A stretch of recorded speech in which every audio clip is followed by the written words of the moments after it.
Okay, hello, my name's Miranda. I'm a careers advisor based in Brighton in England, and I run a careers guidance company called Elevate Careers, and I go into lots of different schools locally, so you may well have seen me, if so, hello. And this is the third in a series of vlogs aimed at people deciding on what to do after year 11. So it's suitable for those in year 10, 11 and sixth formers who may be thinking about doing something different.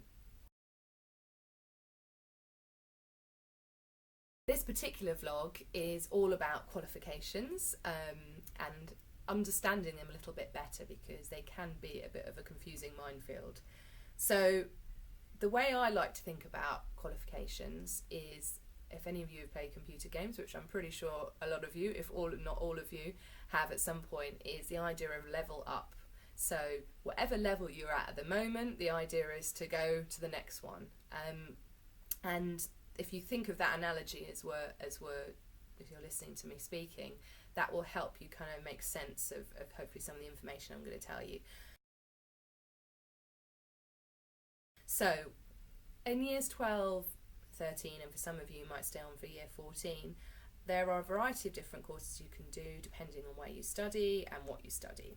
So you've got A-levels, which usually take 2 years to study, and they are always a level 3 qualification.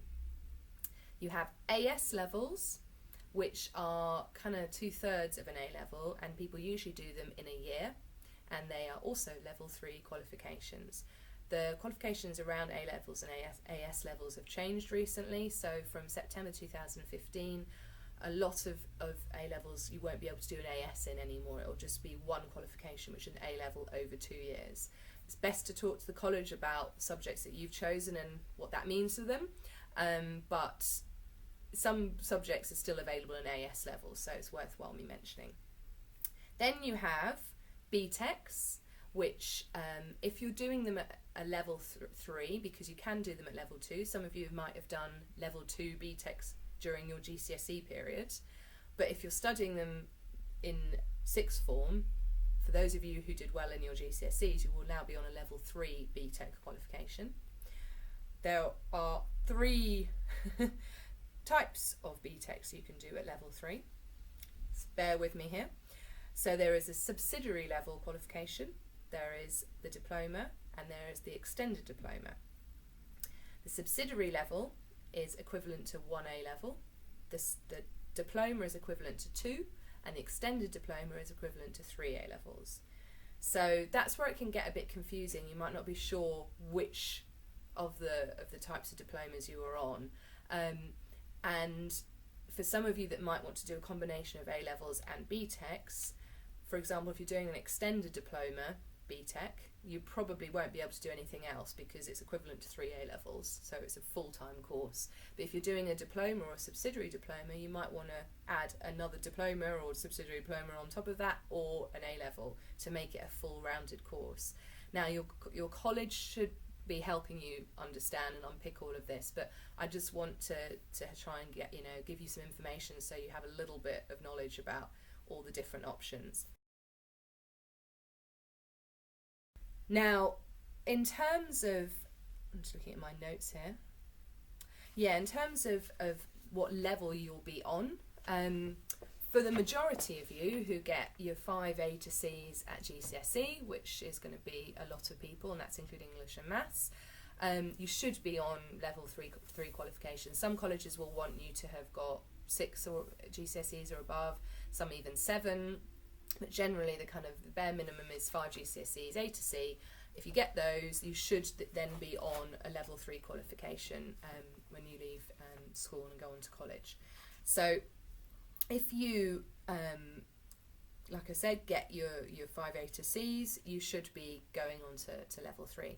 If you maybe don't quite get the 5, or you miss out Maths or you miss out English, you will have to retake Maths and English. You can't get away with it.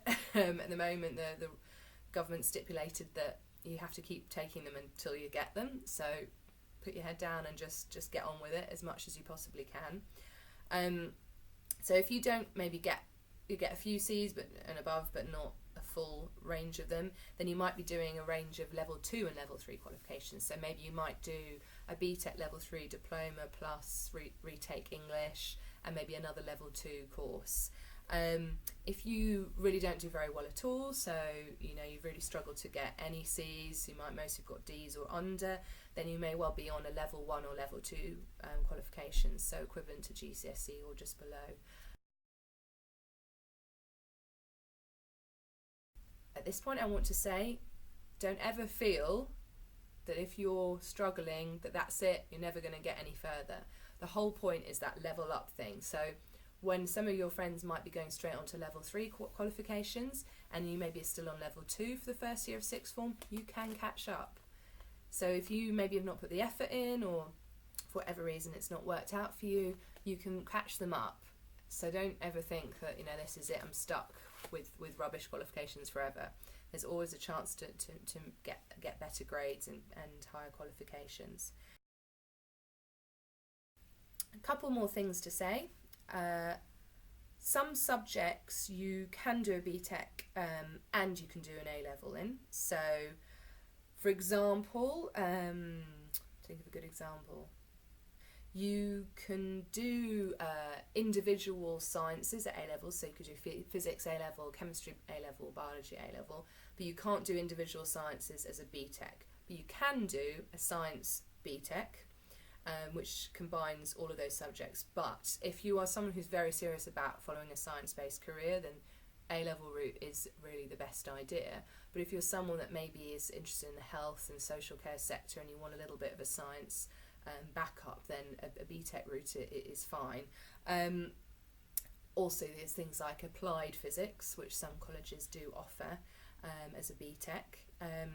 But there's a lot of subjects where you can't do BTECs or an A-level in it. So, for example, English is always going to be an A-level. You can't do that as a BTEC. It's not a coursework, vocational-based qualification. And remember, again, not all colleges offer all the same subjects, and all the same qualifications. So you need to really think about the types of qualifications that you're interested in taking and where they might lead you. And that's one last thing I'll just point out. For those of you who have very strong aspirations to a particular career, you need to make sure that what you're thinking of studying will be the right sort of things for that career. You can find out, for example, if it's a career that needs a degree, a university degree, you can find out entry requirements to degree programs on a website called www.ucas.com. Hopefully I've written that down here or up there.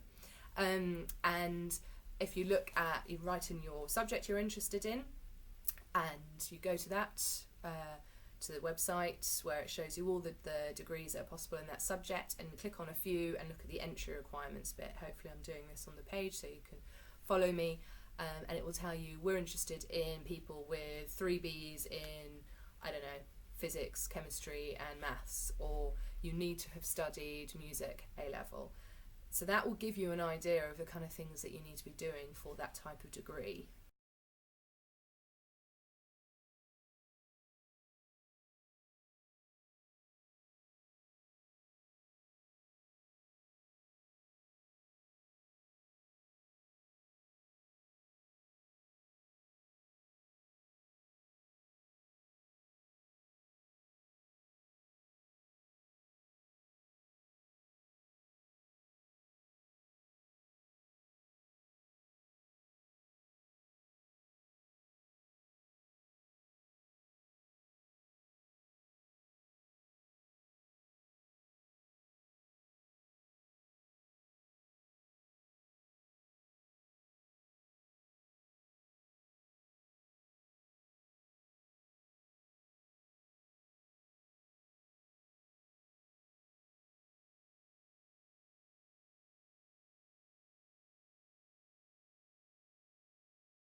And equally with some qualifications, with some jobs, a good place to look is the National Careers Service if there's a particular job that interests you.